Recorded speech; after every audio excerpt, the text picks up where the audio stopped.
The tax system explained in beer. Suppose that once a week, 10 men go out for beer, and the bill for the 10 comes to $100. If they paid their bill the way we pay our taxes, it would go something like this. The first 4 men, the poorest, would pay nothing. The 5th would pay $1. The 6th would pay $3. The 7th would pay $7. The 8th would pay $12. The 9th would pay $18. And the 10th man, the richest, would pay $59. So that's what they decided to do. The 10 men drank in the bar every week and seemed quite happy with the arrangement, until one day the owner caused them a little problem. "Since you are all such good customers," he said, "I'm going to reduce the cost of your weekly beer by $20. Drinks for the 10 men would now cost just $80. The group still wanted to pay their bill the way we pay our taxes, so the first 4 men were unaffected. They would still drink for free. But what about the other 6 men, the paying customers? How could they divide the $20 windfall so that everyone would get his fair share? They realized that $20 divided by 6 is $3.33. But if they subtracted that from everybody's share, then not only would the first 4 men still be drinking for free, but the 5th and 6th man would each end up being paid to drink his beer.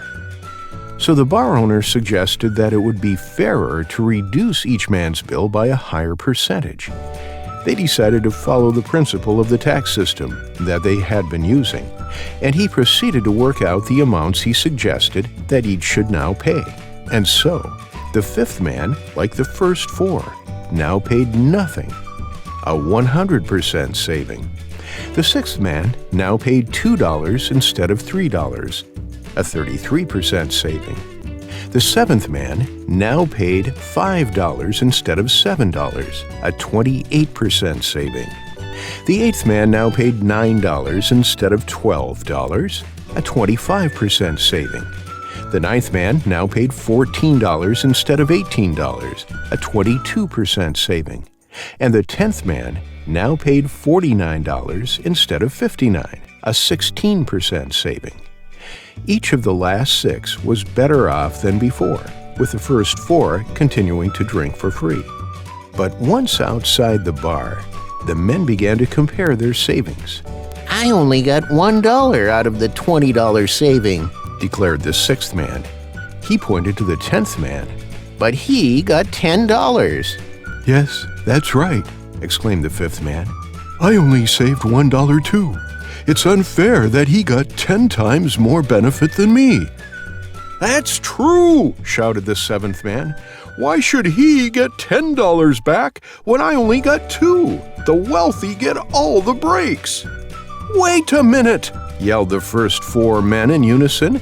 "We didn't get anything at all. This new tax system exploits the poor." The 9 men surrounded the 10th and beat him up.